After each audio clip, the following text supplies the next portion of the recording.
I'd like to call this Finance Committee meeting to order.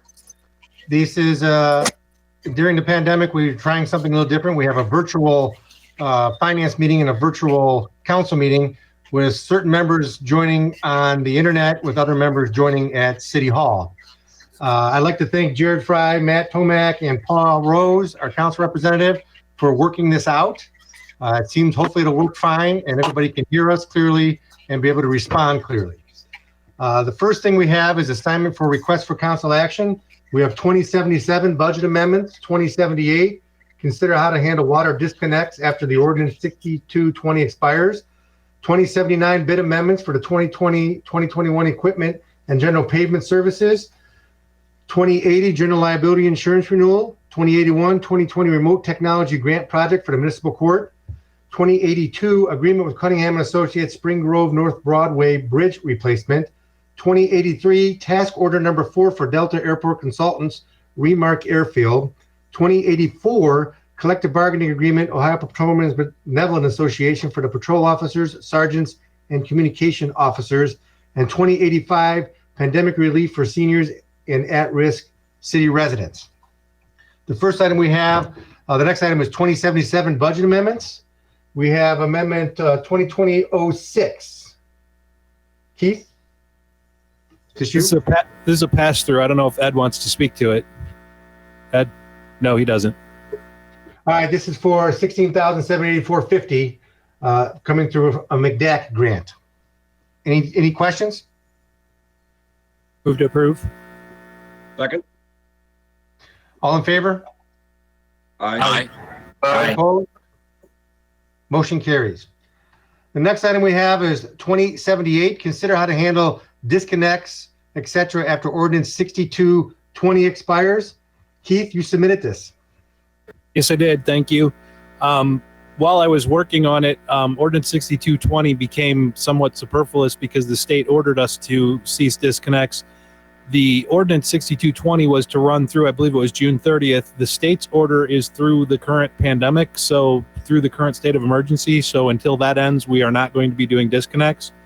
My request is that we get working on what we're going to do when we resume those, because we're going to have a lot. And to give you an idea, after I submitted this, our April shutoffs that we would have conducted had it not been for the suspension, there were 130 people still on our list as of the date that we normally would have turned the wrenches.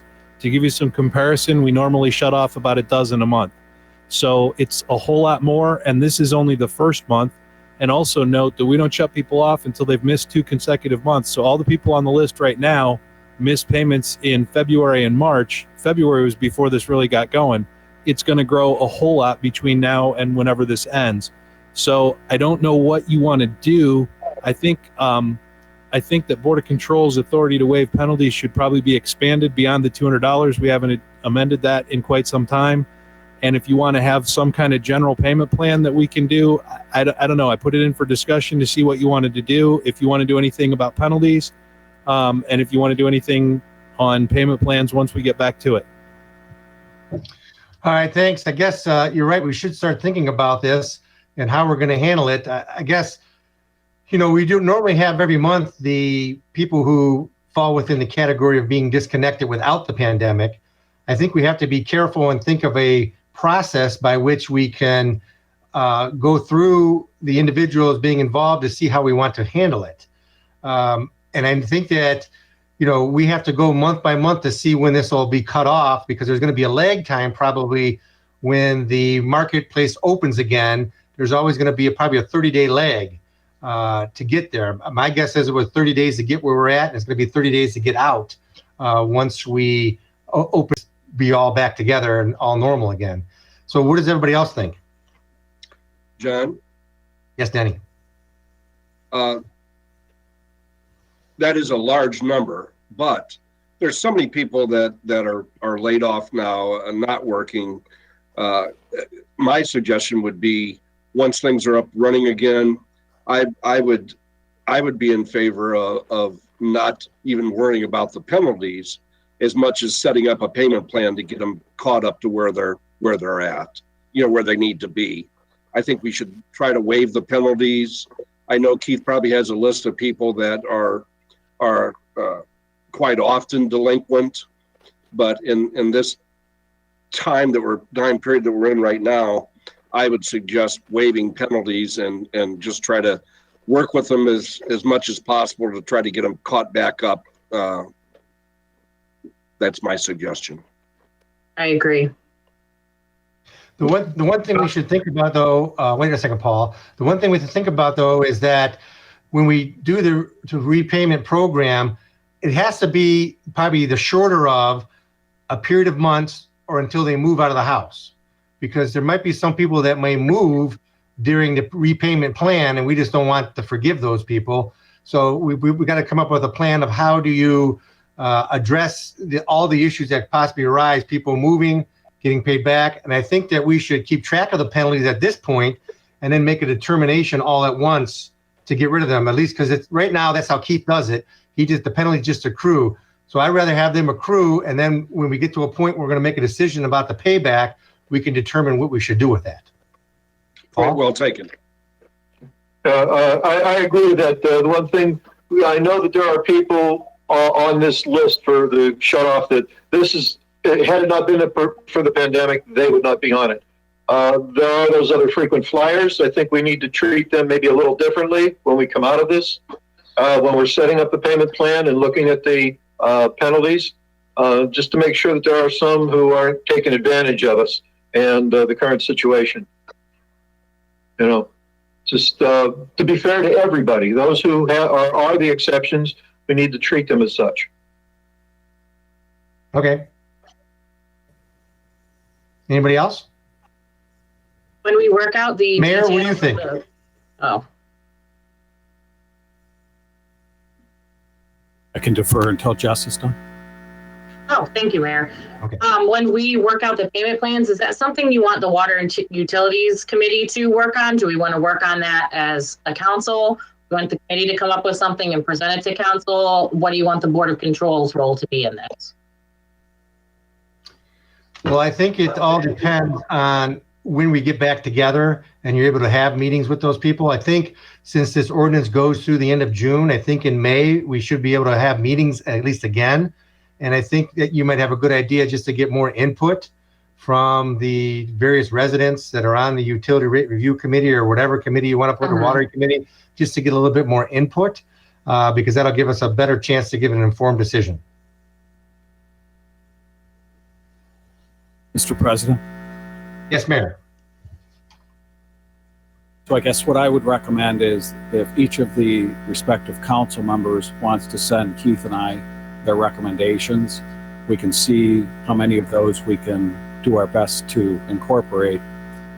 I would be cautious, respectfully, of saying now we're going to waive all penalties until we have a chance to review it and evaluate. Obviously, all of us, I believe, want to waive the penalties for those that are related to the COVID, but no matter what we do, it has to be equally applied. And sometimes that's difficult when you're looking at a history of somebody who is shut off numerous times a year versus, as Mr. President Coyne said, because of this pandemic, it's the first time they've ever experienced this. So I think in a month or so, once we get your suggestions here, hopefully in the next week or two, we can start putting together more of a plan and a program. And then maybe, I don't know if we'll be ready possibly at the April 27th, not by the first meeting in May to discuss it. And then once we kind of have an idea of the plan, as well as recommendations for Board of Control, then I would defer to council to determine whether we want to then assign that to Water and Utilities to see it through or bring it back to Finance. Thank you, sir. Yes, no, I would agree with you, Mayor. I think that what we really need to look at also is once we go back and start taking shutoffs in stride after we reopen, let's call it, I think the question is people are going to have to not only be current on the current monthly bills, but also be current on their payment plan. Otherwise, they're going to fall back into the category of being delinquent again. So that's probably something we should think about. Mr. President, Agreed. Yes. in the past, we've done payment plans where they were authorized as a group by council. And the most recent example is on Prospect Street, we put in a new water line. And when we did that, we offered all those residents that if they had an old water line from the city line into their house, which is the responsibility of the homeowner, but we would put those in while we were doing the line, and we gave them a payment plan. The way we did that, to take into account a couple things that were mentioned here, is first of all, it was so much a month, but it was added to their bill each month, and then the regular penalties applied if they didn't pay it. And then additionally, if anybody moved, if the account went final, the entire amount, whatever was left, became due and payable, because you mentioned that earlier, and that's important because if anybody finals out of their account, that whole amount's going to have to be paid before the transfer, because the title companies do check with us for those amounts. Okay, no, that's good. Well, I think as Councilwoman Hazeltine would probably look this over, think about it more, maybe try to figure out scheduling something in May, Water Utilities Committee meeting, to think about this further. And if any council member has any ideas, send it to Councilwoman Hazeltine and the mayor and Keith so that they can keep apprised of what the ideas are, and they may have other suggestions. So that's what I have. Anybody else have anything else on this this consideration? Mr. President, I guess this is a question for Keith. What would a payment plan look like if anybody's familiar with child support payments? When you get behind and you have your arrears, so you tack a certain percentage onto the monthly bill to cover arrears, which is basically what those fines would be. That's that you've done before in that kind of fashion. You were cutting out, so I don't think I caught all of that. That's okay. But what I did catch is what we've done in the past. We would just take the amount that they owe that's past due, to compare it to what we did with like Prospect Street, where we did those water lines. We would just take the amount that's past due, divide it over however many months council decides, and then each month they would have to pay their new current bill plus whatever that came out to. So if they owed $600 when this is all over, we would take that was delinquent. We would take that $600 divided over, say, 6 months. So then each month they'd owe $100 plus their current bill. Perfect. That's exactly what I was saying. Basically, they have to be current on their bill, and for lack of a better term, their arrears, whatever they owe in that percentage has to be paid up in order for them to be current. Okay. That's what I would expect. Thank All you. right. Anything else on that request? Because we're not going to vote on that. And just a quick question. Am I still on the screen? Because on my screen, I'm off of it. So You're on. Okay, Yeah, good. you're on. I was just told that those of us who are from home aren't being heard on the TV, but those who are at City Hall are being heard. No, I'm hearing you, Paul. I hear you. No, but what I'm saying on the TV, those who are watching on the TV right now, Oh. on the cable channel, What about people that are watching Facebook Live? Well, right, they're not hearing those of us who are home. They're hearing those who are at City Hall, but those remotely aren't being heard. okay, well, that's Jared and Matt's issue. Hopefully it's taping. Then when they replay it, they'll hear us. Hopefully. Right, hopefully. The next item we have is 2079, bids for the 2020-2021 equipment and general pavement services. Mr. Pacoli? Thank you, Mr. President. This is our annual equipment general services bid, specifically asphalt. Pat, our city engineer, and I, we split the concrete bid to be let 3 years ago. This serves the city well, so this is specifically for the asphalt, like water breaks and parking lots. Thank you. Any questions? Move to approve. Second? All in favor? Aye. All opposed? Motion carries. The next item we have is 2080, the general liability insurance renewal for the Agronaut Insurance Company. And this is, who is this? It's me, John. Mayor, Calkin there. So this is our annual renewal. Our policy was terminated. Well, it wasn't terminated. Expired on April 1st. But we signed a binder. Just so council knows, the city did not have very adequate notice of this. We had our last council meeting on March 23rd, and we received this bill on March 24th. Out of fairness to the broker, they were shopping the rates and trying to do the best they could for us, but because it fell the day after the council meeting, and we are already into April, we're asking to take this from finance to council with the emergency clause on both.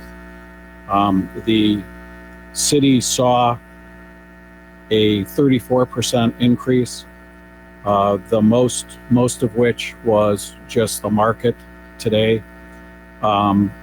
They said a small amount of that increase was related to our claims history, but the vast majority of it was the market. All right.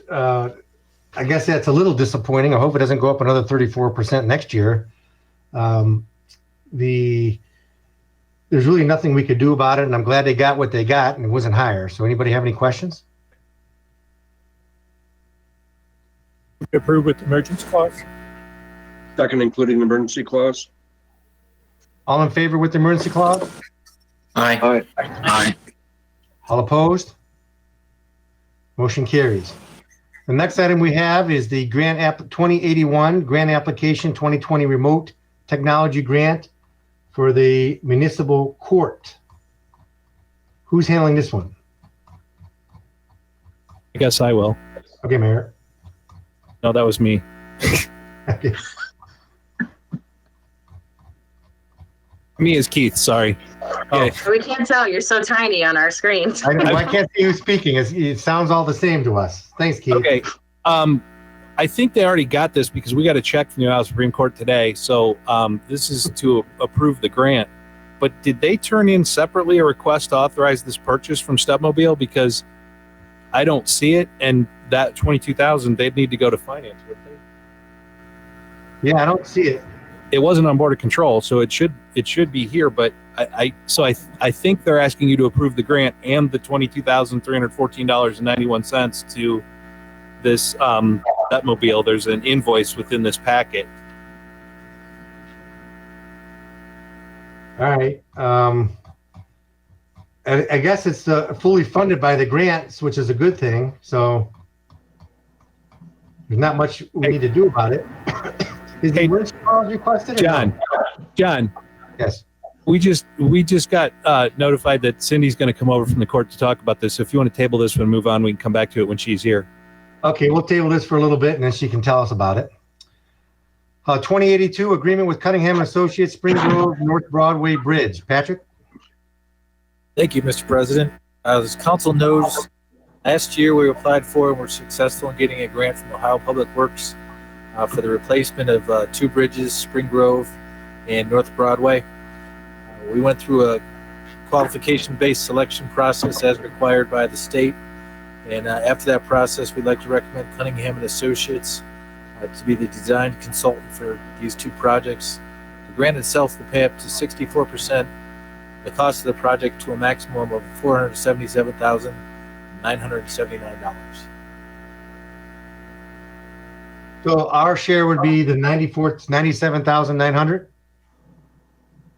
No, that's the entire project. We're getting $477,000 and change.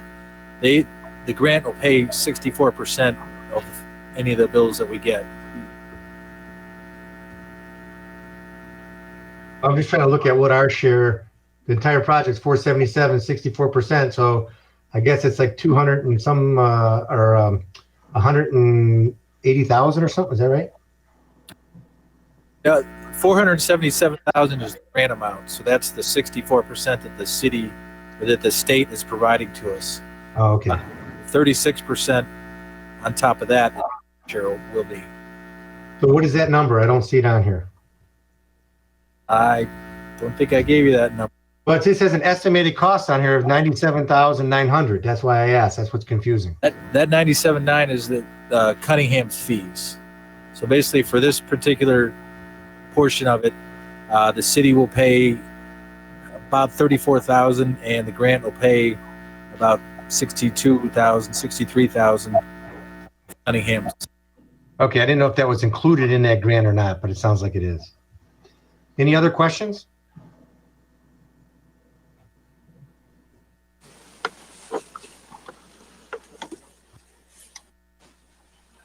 Move to approve.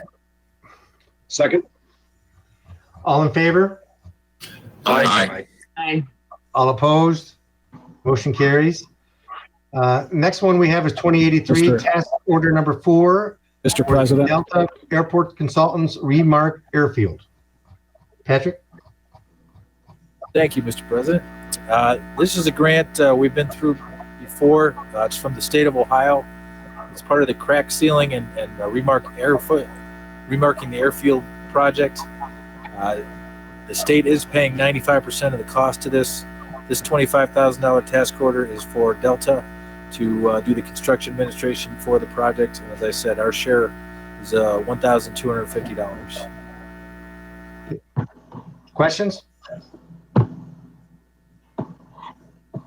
Move to approve. Second? All in favor? Aye. Aye. All opposed? Motion carries. The next item is 2084, collective bargaining agreement between the Ohio Patrolmen's Benevolent Association for patrol officers, sergeants, and communication officers. Is this you, Mayor? it is, sir, but if you don't mind, Cindy is here now. Oh, she is? Yeah, if we could go back to the municipal court grant, please. Okay, we're going to go back to number 2081, the grant application for 2020 Remote Technology Grant Municipal Court. Cindy, welcome. How are you? Good. So the grant we awarded was over $28,000. That was for the Supreme Court technology grant. And out of that, we want to use $22,000 of it as a part of a, it's called the OCSS. It's part of the probation data. And we're going to help do kiosks, do self-reporting for low offending probationers.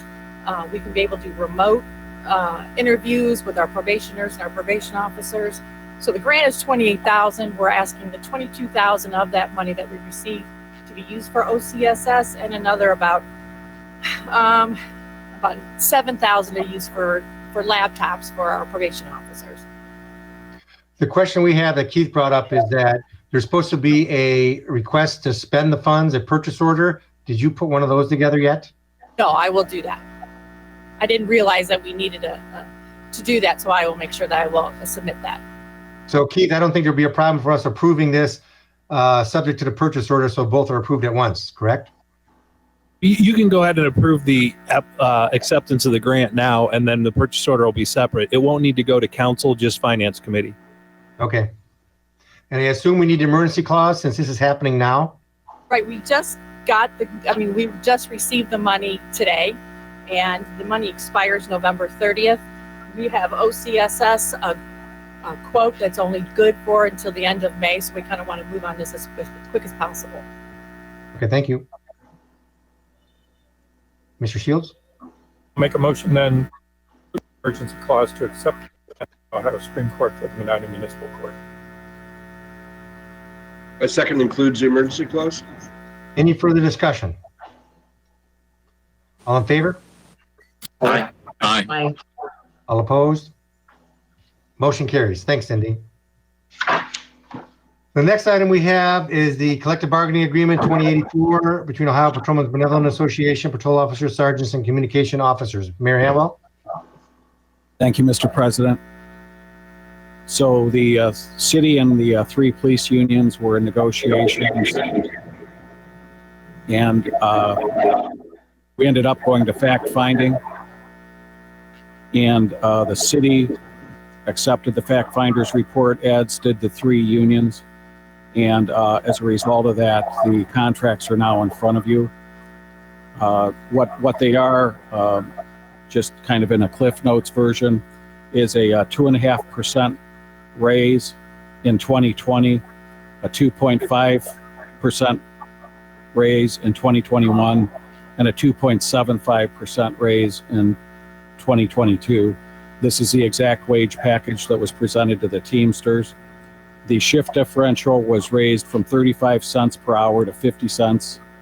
The OIC pay was changed a little bit for patrol officers It used to be they had to work the whole shift to get the 5% premium. That was reduced to 2 hours or more. Holidays for all 3 unions, they requested through the fact finder, and it was approved that they get double time for the hours worked if called in to work on an unscheduled holiday.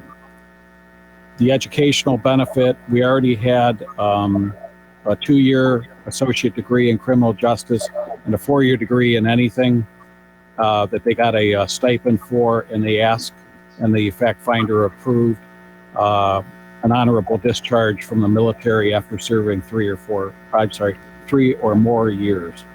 And then last but not least, and this was again an ask of the city that was granted by the fact finder, to encourage people to take part in the Healthy Medina Wellness Program. We asked that the non-participants pay 20% versus the 16% they're paying currently. That was agreed to by the fact finder, as well as raising those taking part in wellness from 12% to 13% in 2020. And if our healthcare increases in either of the next 2 years of the contract by 1% or greater, then those taking part in the wellness will go from 13% to 14% contribution, and the non-participants will remain at 20%. Thank you, sir. Thank you. Does anybody have any questions? Mr. President? Mr. Simpson? Yes, I'm going to respectfully abstain from this vote. I'm related to an employee on the police department. Thank you. Mr. President, Oh, yeah, I was going to say, did you want to take them one at a time, each group? yeah, I think we should, just because they're different groups. And I think that the negotiations and the efforts went well. You do recall now that we're going to have to modify the rest of the contracts to match this contract as far as the raises are concerned. And all I do is caution when we go through the budgets coming up, we're going to miss one here this week on Wednesday, but we're going to have to look hard because this changes the numbers a little bit, a few $100,000 or so over 5 years. And, you know, with this pandemic, I don't think the income tax collections are going to be as high going forward for a little bit. And so we're going to have to look at how we're going to handle that, either A, through carry forward, or B, looking at the budgets and trying to cut back on certain things just for a period of time, because if we lose a lot of money and we have no idea what we're going to lose or what the percentage could be, I mean, if it's 10%, that's a lot. If it's 20%, which it could be, that's a lot of money across the entire budget, a couple $1 million or so. So if we lose that kind of money, I don't know how we're going to be able to operate. I know we have reserves and we could do that, but we got to plan ahead a little bit to make sure that we don't spend all the reserves and then we're all looking around to make a determination of where the money's going to come from. Any other questions? All right, Jim, do the first one. Yeah, I will make a motion to approve the collective bargaining agreement between the OPBA and the City of Medina for patrol officers, including emergency clause. Second. Second. By second. Oh, Denny, you're going to be able to do that? Well, I just can't for the sergeants. Oh, okay. Yeah, okay, I got you. So, Paul, you're going to be doing the sergeants. Is there any further discussion? All in favor? Aye. All opposed? Motion carries. Next one. I will make a motion with the emergency clause to approve the collective bargaining agreement between OPBA and the sergeants. Second, including the emergency clause. Any further discussion? All in favor? Aye. All opposed? Any And finally, abstention? I'll make, I'm sorry. Aye. All right. That last one? And the last one, I will make a motion, including the emergency clause, to approve the collective bargaining agreement between the OPBA and the communication officers for the City of Medina. Second, including emergency clause. Any further discussion? All in favor? Aye. Aye. All opposed? Motion carries. The final item on the agenda is 2085 Pandemic Relief for Seniors and At-Risk City Residents. This came from Jess Hazeltine. Ms. Hazeltine? Unmute your mic first. I was trying to be polite and be quiet for once, and here I'm supposed to be talking. So Love Dash is an organization, and the reason I chose this as the first place to try to allocate funds is because they seem to have this really great system set up where they have an app, they have a no contact delivery service, and I'm even more happy that I suggested this organization to be the recipient of some funds from the city, from the general fund, because I found out that they are also working with Mark Williams of Williams on the Lake in providing meals. So they're using their facility, since it's not open right now, to make meals. And then Love Dash is the same organization that's delivering those meals. And Cups Cafe as well is utilizing the Love Dash service. So these are multiple agencies that are providing food for people that have been identified as at risk by our state health director. They're making sure that they're getting meals. The Bueller's program, the one that Heartland is doing that's in the original RCA, those are people that are ordering groceries and paying for them ahead of time. And then someone just goes, like I've been doing, you just go and get them, and then you do a no contact delivery. But the ability to fund the Love Dash program, which is the actual runners, is really where the multi-benefit lies, because if we are going to fund this initiative and say we put Heartland as the gatekeeper of the funds, so they can pay all of the Love Dash drivers, that whether they're coming from Williams on the Lake, whether they're coming from Cups Cafe, whether they're picking up groceries from Bueller's. And again, this is Medina City residents. So it would be Medina City residents on both ends. Heartland Church, as we previously discussed, is in the township, but the Williams branch, the Williams on the Lake branch, is in Medina City. So we can either make Heartland, that's the main church, the keeper of the funds, or we can designate it to the offshoot Heartland Church that is located inside Williams on the Lake. But the point is that I really wanted to fund this initiative because A, it's providing work for people that are out of work right now by paying them to be these drivers to do these things. B, a majority of our volunteers anyway at any given time are senior citizens because they have the time and they want to give back. Medina County seniors have huge hearts, but they don't need to be out and about right now. So if we can replace those volunteer bodies with people that are displaced workers, give them a working wage of $10 an hour to fund this initiative. And then Heartland, like I said, is being the keeper of the funds, they can also determine, we can give them, like we would with any other agency, whether they needed to use that money on food, whether they needed to, say Mark was out of food to cook at the catering place, then okay, we can use that money for food. But the main initiative that I put this RCA forward for was to get displaced workers some money so we can get some money back into the economy. Even though it's just a little bit, it's helping a lot of people. It's also helping our at-risk citizens. So there's many different ways we can distribute these funds, but the heart of the RCA was getting money back in people's pockets and getting help to our at-risk population.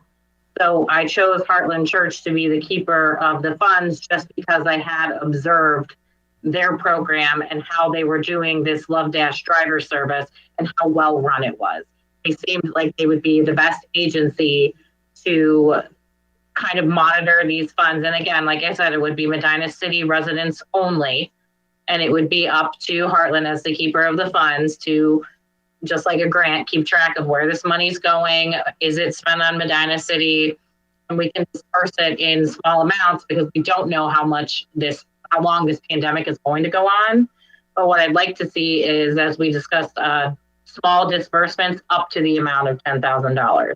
So what does everybody else think? Is this a good use of our city funds? Does this seem like a way we can sort of give back to the community and contribute? I mean, what are everyone else's thoughts? John? I can't hear you. Say that again. John, you're muted. John, unmute yourself. We lost John. Well, then I guess it's a go. Well, I would like to respond, but I'd like John to be back online.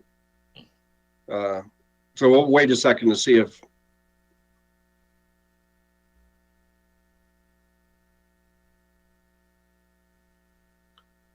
Here he comes. There Oh, he it is. says John I'm Coyne. sorry, has my a- mic was acting up. I just logged out, logged back on. Okay. I got you. Who was going to talk? Who's next? John? Yeah, Denny. Denny. Jess, I mean, I really appreciate all the work that you've done with this. And I think Heartland Community Church does just a phenomenal job. And I understand that there is a branch of Heartland out at Williams on the Lake. I'm having a rough time simply because the separation of church and state. And if we could come up with another funding, somebody that's going to be in charge of the funding, I would tend to support it because I think it's a good program. I just, and even though that it is going to just be Medina residents that are going to benefit from this program, we've got so many churches in our community that are doing phenomenal jobs also. Yeah. And I right now I just have a hard time. I've not talked to any residents yet how they would feel about this. I'm all for, I appreciate your initial request to set $25,000 aside. I think we're going to have a lot of people, not only senior citizens, but a lot of people in our community that's going to need our help. And if we're able to do that, that's fine. But right now, if we could come up with somebody else that would be in charge of the money other than Heartland itself, which is a great church. I mean, I'm not saying that I don't respect and enjoy what they do, but right now I probably would not be able to support the request. Well, let's ask a question to Mr. Huber, and you make a good point. There is a question of separation of church and state, and I don't even know if we'll be able to give money to a church legally. Hear me? Yes. So there are a couple constitutional issues with a request like this. Under Section 4, Article 8 of the Ohio Constitution, there's an across the board prohibition from spending public money for a private enterprise. And the church in Heartland here would constitute a private enterprise. And then the second constitutional issue is that we cannot violate the prohibition against establishment of religion. So we would have to create a firewall in this program to ensure that city money is not used for religious purposes. There's a couple ways to do that, probably through a grant agreement. There is an exception to giving public money to private enterprise that can be applied where we establish that this city money is significantly benefiting Medina City citizens, and we'd have to establish a way of proving that, because once we do something like this, we're subject to an audit, and we have to prove the audit. The difficulty, first of all, I've talked to a number of law directors because Jess brought this question up a while ago, and when I've had time, been looking at it partly out of curiosity and also to address what she's asking. The typical problem with government is that essentially government, especially city government, is not particularly well set up for social services, which is what this is. Because we run into so many problems, everybody has to be treated equally. So the question comes up as to how do you establish who is the at-risk population? How do you withstand an audit? They have to be Medina City citizens, and it has to be equal for everybody in terms of how we would set this up. Who decides who are the displaced workers that get paid, and how do we decide who gets hired and who doesn't get hired? we have to be able to establish a criteria for saying this person is given the money, that person isn't, which is something we could do, but it's problematic. Also, who gets the gas card? How do we set up a criteria for how we're doing that? And essentially, we would have to do this in writing.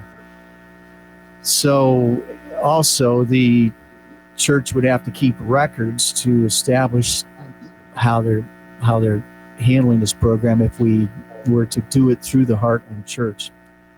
So there are some real legal issues with this. We'd have to essentially try to handle these issues through a grant agreement.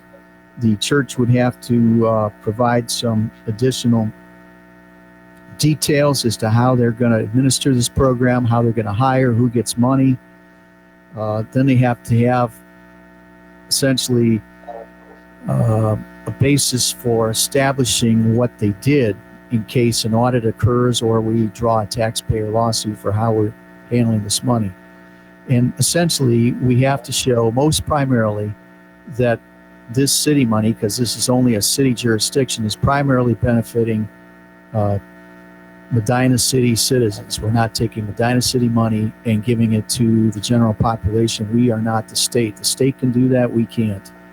So we would have to establish criteria for dealing with these issues, and that's what I've been able to determine from looking at this. Well, Jess, is that even possible? Is what even possible? I mean, getting something set up like that with the church, or is there another avenue outside the church? Yeah, what I'm thinking here, listening to Greg, I mean, he keeps saying problematic, but I'm not really seeing a lot of problems here. I'm just seeing a little bit of elbow grease and some hard work. We need to put in the work to come up with a contract that covers all of our bases, that protects us as a city, which are all things that I discussed with Bowen from Heartland when I first came up with the idea. Keeping paperwork, keeping track of all that. I mean, those are all things that would just be covered in the legal agreement that we come up with. You need to meet A, B, and C criteria in order to receive these funds. If it becomes an issue of it being a church, I mean, I already discovered since I put in that RCA that there's other nonprofits that are working with the church. I mean, it's not a difficult matter, I don't think, to contact Tim from CUPS and say, hey, you're a nonprofit. And yes, they are a faith-based nonprofit, but they're not a church.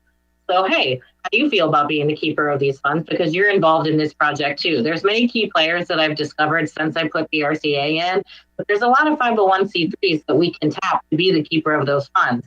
As far as setting the criteria as to who is a displaced worker, who is at risk, those are easy things to vet. Are you a displaced worker? Do you have a job? Did you have a job before, the COVID-19 layoffs? That's easy. You're a displaced worker.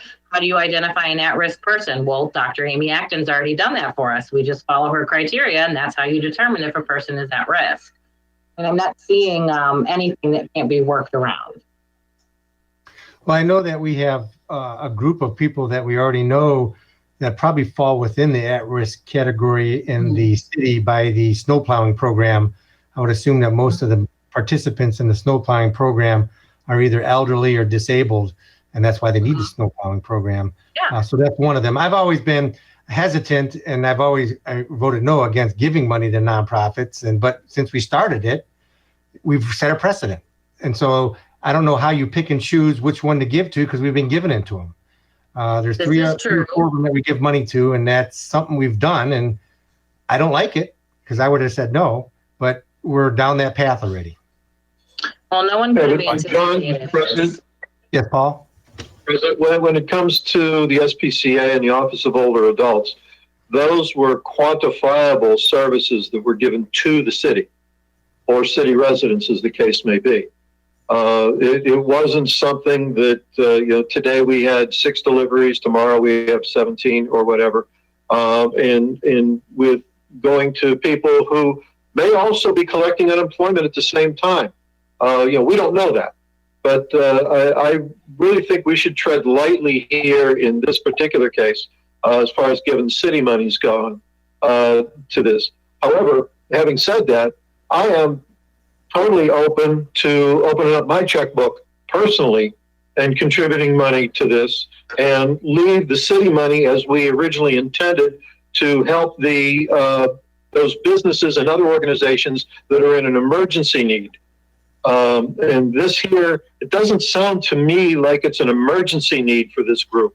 Being from a faith-based thing, I know that there are an awful lot of people and a lot of faith-based organizations that would just, they readily give their time and their own personal resources to keep their organization going in whatever endeavor they're undertaking.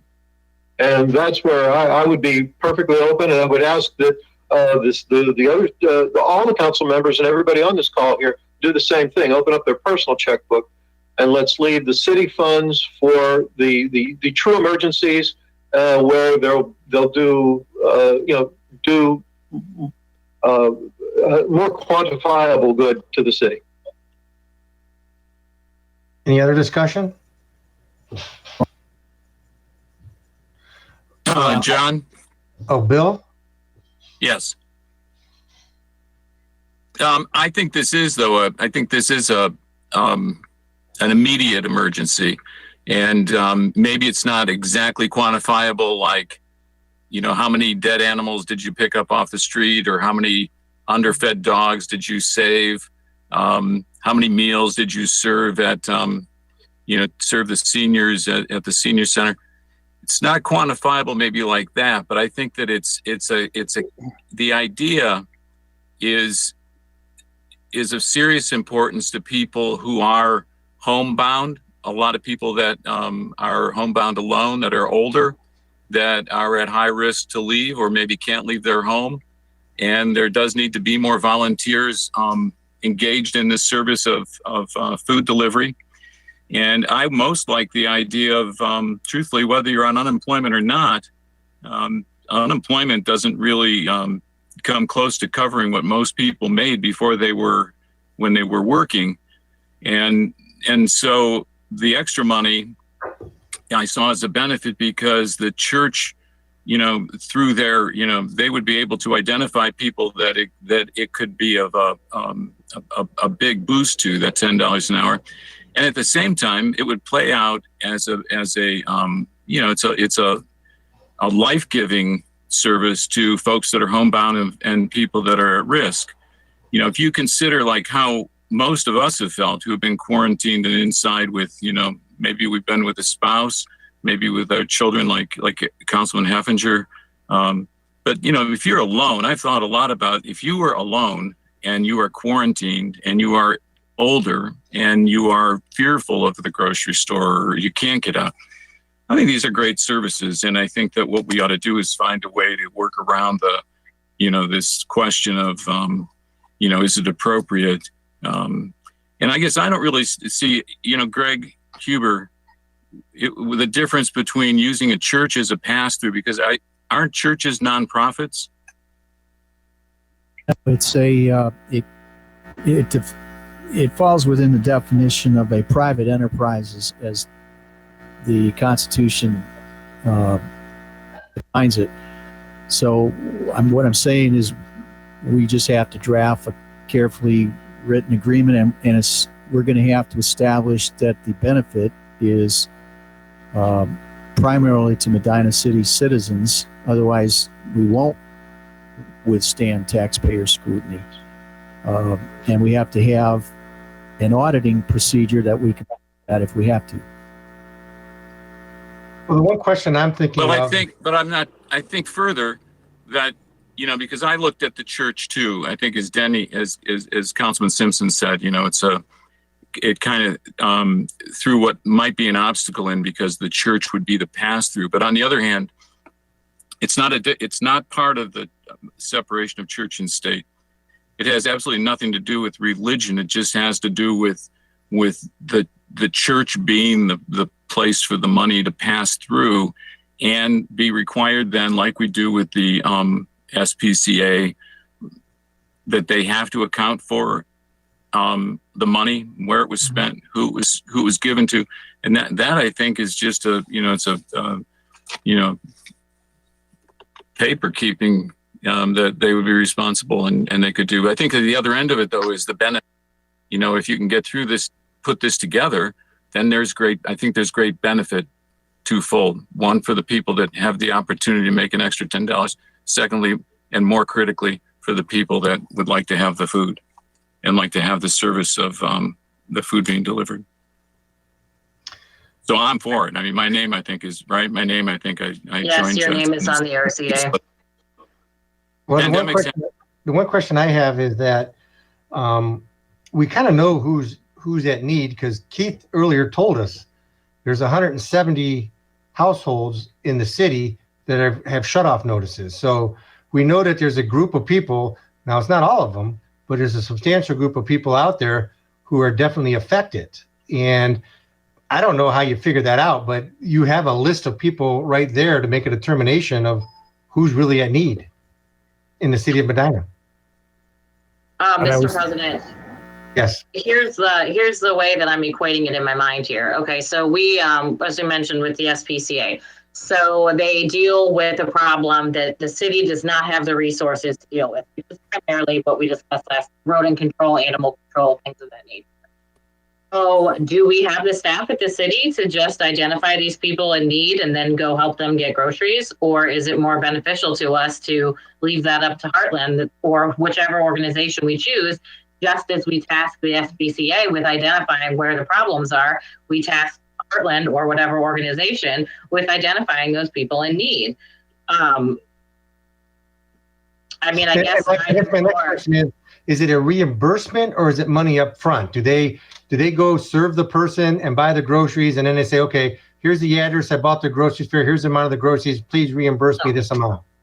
No, this, when they do the grocery purchase, it's just like any other person could do where you do like curbside pickup, except this is specially designed for the at-risk people during the COVID-19 pandemic. So what happens is, like, when I do a delivery, I go to Bueller's and I say, hey, I have a pickup for Mrs. Smith, Mrs. Price, and, Mrs. F, whatever.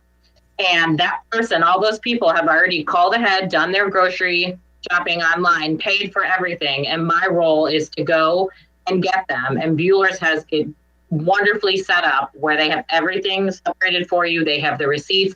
You put it in your car and you take it to that person. So they're already paying for the groceries. So the funds would not be used in this case to pay for the groceries that the people need.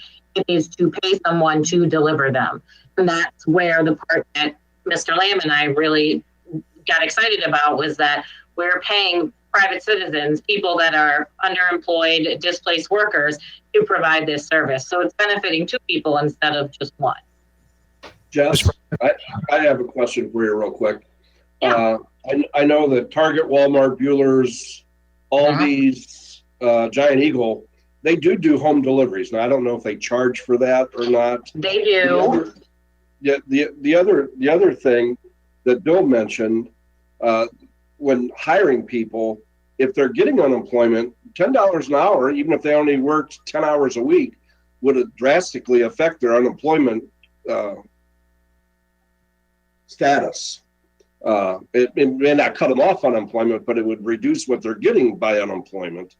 Because Well, you that's have called the cost of being poor. Is what it is. I mean, honestly, that's what they I'm call not it. saying I agree with that.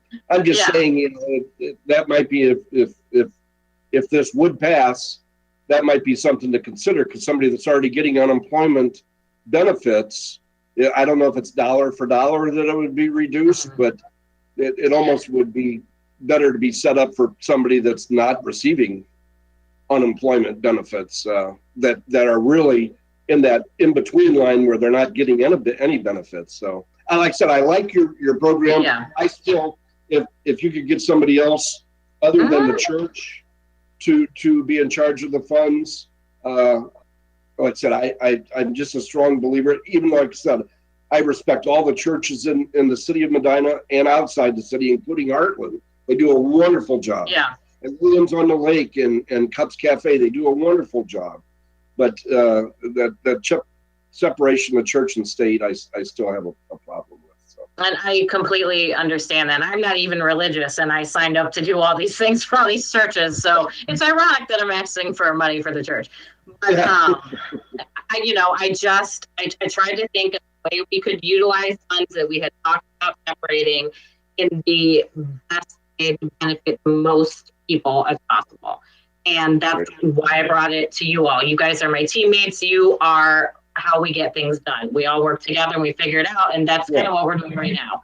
I'm bringing it to the table and I'm asking you, how can we make this work? Jess, I sure appreciate you and Bill's hard work. Thank you. You know, Jeff, just a suggestion, because we've gotten a lot of good suggestions, I think, and all have been helpful. And Denny, just so you understand, I had the same feeling about the mix of. I've always had a hard time with mixing government and government and religion. But why don't we? You know, and I think it would be, in order to make it successful, why don't we just take a step back? And anybody else that has any ideas, I think, get a hold of Jess in particular, because she might be easier right now, and see if we can rework this, you know, and take into consideration the important, information that the law director gave us, you know, and that you all have mentioned to us, and see if we can put this together in a way that's a little bit of a, you know, that is clearly in a better, maybe a cleaner package to address your concerns. What do you think? What do you think of that, Jess? I know that we can. That's what we're here to do. We're a city council and we take care of our city. I know that, you know, someone brings an idea to the table and we all work together to get it done. We all agree with the purpose of it. We all agree that it's something that's beneficial and needs to be done. So I think if we all put our heads together and we get all the parties that need to be involved in the room, we can hammer something out and we can do it quickly. We're all people. We all have great ideas and we all have good hearts. So I think that if we can definitely get all the right people in the room, we can make it happen. Mr. President?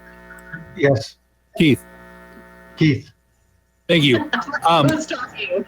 That's why I said, so thank you. I did want to say, for people who are looking to volunteer for something like this, I know my Kiwanis Club that Mr. Shields and Mr. Huber are also a member of has worked with the Office for Older Adults, and they are doing a similar project.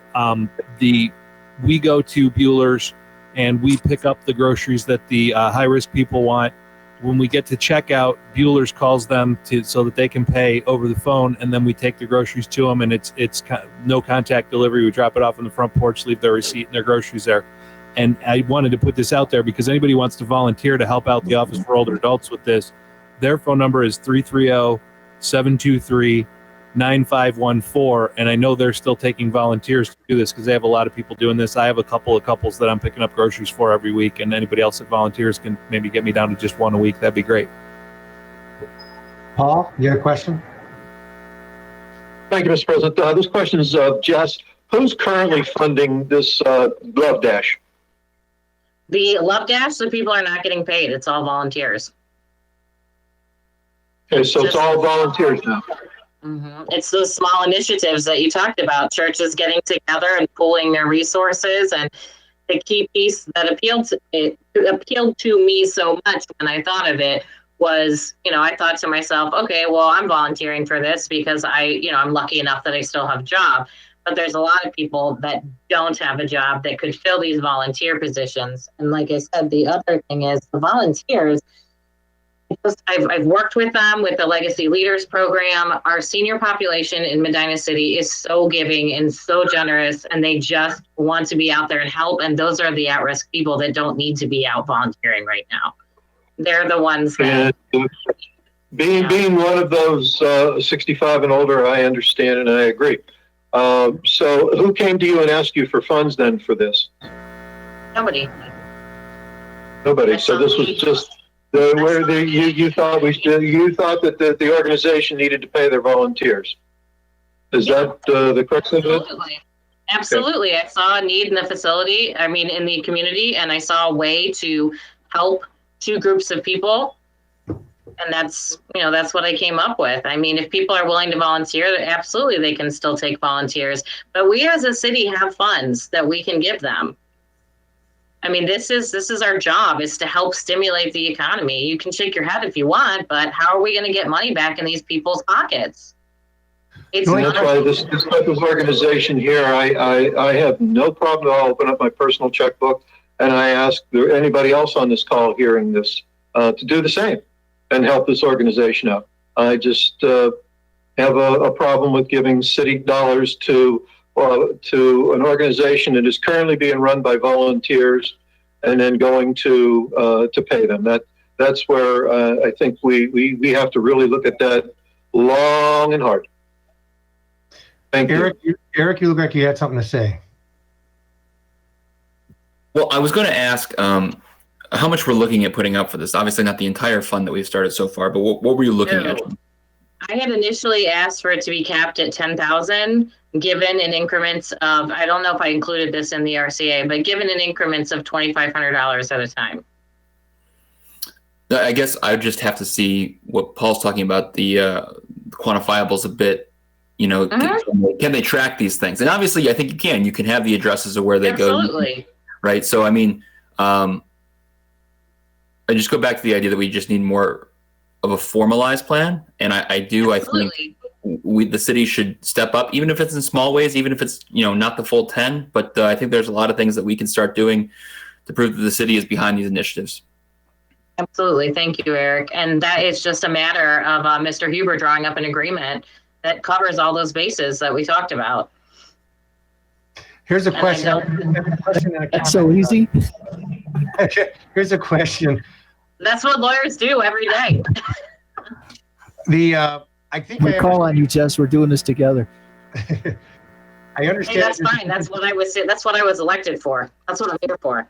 To give the money to people working or give the money to hard products like the groceries itself. And I kind of lean more towards, I understand both of them, but I would always lean more towards giving a solid, $50 in groceries to somebody, because that's more meaningful in my mind. Because if you can't eat, the fact that you can't work is one thing, but if you can't eat, you're in a different level now because you can't afford to buy food. Food resources are much easier to obtain than things that you would need to pay, like your bills, like your water bill. I mean, my car payment is certainly not accepting a Giant Eagle gift card that somebody gave me because I didn't have any money. I mean, money can cover a lot more things than just food. Right. Jim, do you have anything to add? Well, nothing new, so to speak, from what everybody else. I definitely am leaning toward a couple of Denny's concerns. I have those same concerns when I read this.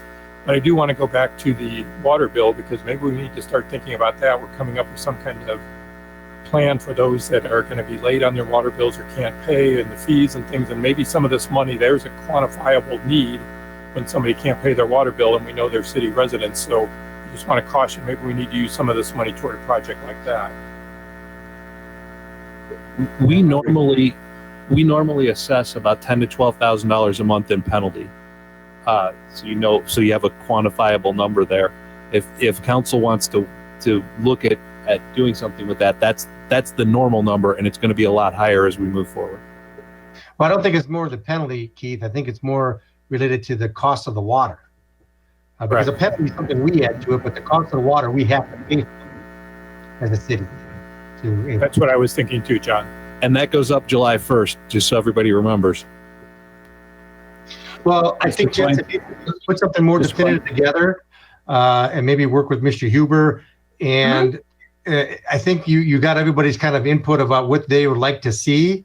I don't think you're going to probably get 100% of support of council, but I think everybody agrees that the idea of helping somebody in this time is important. The question is how.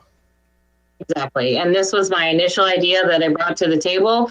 And whether this turns out to be not quite the right way to go about it, then it's not quite the right way. But that's what we're all here for, is to work together as a team to figure out what the right way is. So when Jim contributed and said, hey, maybe we should spend this money on, water, maybe that's the way we're going to help and utilize those funds that way.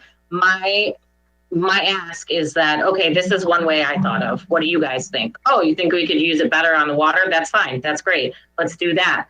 But between all of us, we should be able to figure out a way to take some money and help our community. And if this way that I propose isn't the way, that's fine, but let's come up with another way then. And we keep trying until we've helped our city. Mayor? Thank you, Mr. President. I just want to mention we talked about the SPCA and the Office of Older Adults. Out of fairness, the Office of Older Adults is a county agency that's overseen by the county commissioners that are serving senior citizens in the city of Medina. So it's not a church, it's not a social service organization. And similarly, it's not a government-run operation, but if not for the SPCA, the city of Medina would be responsible for either having a police officer or a service worker or somebody handling all of those animal needs that the SPCA is handling on our behalf. And you only have to look to the other two cities in our county to see the monies they're spending, which, by the way, are 2 to 3 times what we're spending with the SPCA, to have somebody dedicated to those services. And last but not least, I guess I'm still trying to identify the target we're looking for here, but we have, and Kimberly Marshall can provide for anybody interested, a number of local jobs at many of our factories that we can't get filled.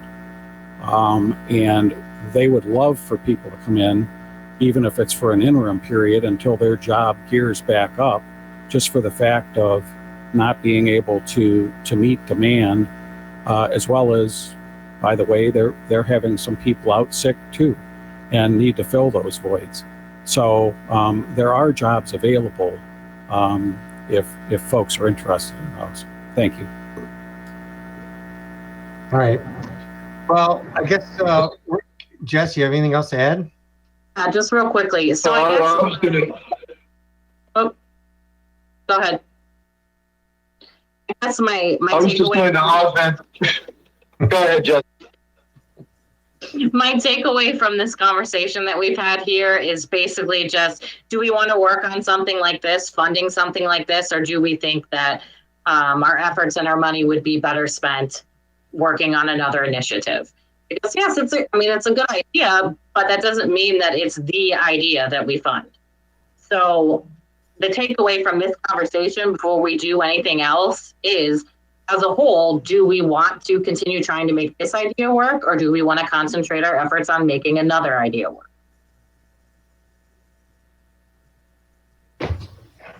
I guess I'll speak. I guess it sounds like there's a lot of issues with this idea as far as the tracking and putting the agreement together and trying to solidify it. If there's something that's easier that we can get money to people quicker, I'm all for that. And I guess I'm all for trying to help those who are most in need. Now, I do get the question, as the mayor brings up, if people, they want $10 an hour to do this job, but there's jobs open that they could take that they could probably earn $15 an hour. Why are we paying somebody $10 an hour? So I'm more in the camp of giving goods rather than services to people, because goods are something that is a direct out-of-pocket cost. A service, I get it.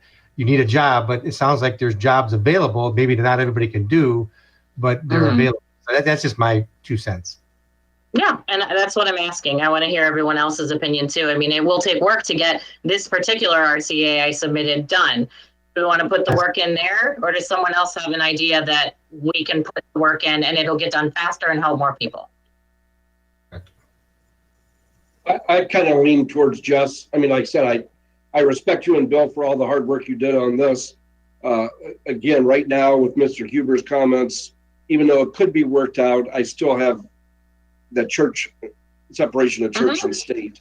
And I know that you could work on that to get some other person that would handle it. But hearing the mayor's comments with the jobs available, again, my concerns with people that I know during this last storm, we had people come around to offer help in cleaning up properties, but they said we had to be paid cash because we're on unemployment, and we don't want to mess up our unemployment. So again, if the people that are in need making $10 an hour are collecting unemployment, that may affect them. I like John's idea. I'm more inclined for goods, whether that be Jim's suggestion of helping people with their utility bills or providing a substantial amount of service to them as far as food and so forth. But right now, like I said, if you want to continue to work on this and refine it, I right now I would lean not supporting it, but the other council members may. And again, I really respect you guys for your your hard work that you've done on this. Any other comments? I for one would like to see a rework of it, combining what Mr. Shields said, what Mr. Coyne said. I think maybe giving somebody some assistance in. I just used the water bill for an example, and we can work on what those examples would be. That may go a lot further in helping somebody than a small group of people delivering groceries. You know, and again, we need to talk about that. But I do appreciate the work that has been done on this. Definitely put together a good conversation about this. And I've received a couple of text messages from residents from the city during this chat here, and they tend to agree that we should look in other directions right now. Okay. Okay, thank you. Anything else? So Jess, you're gonna, everybody email Jess some information, and it sounds like we want to try to get something more solidified as we talked about. If this comes something easier, Jess, I mean, bring it back. Yeah. And definitely, I want to thank everyone for their comments. I mean, this was an idea I came up with, and I put it out there to the world, which right now my world is you guys, because you guys are the ones that give me the feedback. But even when we disagree, it's still good feedback. And like Councilman Rose said, it does stimulate good conversation. And right now, we're talking about how we can help, and that's what's important. Okay. All right. Mr. President, one more thing. Oh, yes, Mayor. I was just got a text from Kimberly. So the job site for anybody that's interested in that, and this is not just the city of Medina, but it's Medina County that we partner with Bethany's office. But the website is worklocal.net, worklocal.net, and it has numerous jobs available in the city and the surrounding townships throughout the county. Thank you, sir. Okay, thank you. If we could, sorry, Mr. President, if we could get everyone to put that up on their respective social medias, that site, and get that information out there, I would appreciate it. That would be great. And I'm sure Barb will put it on City Hall or Kimberly. Okay. And one more thing, Mr. President. Yes. During the governor's meeting today, he mentioned that the lieutenant governor mentioned that there are 40,000 job openings posted on the state COVID website. This is statewide now, so I don't know how many of them would be for Medina, but there are many resources out there for people to go and look for jobs to help them. Okay. That would go to augment what the website the mayor gave us. All right. Well, we have 15 minutes before council meeting, so we have a little break. Everybody just mute their microphones and come back in about 15 minutes, and we'll start council. With that, the finance meeting is adjourned.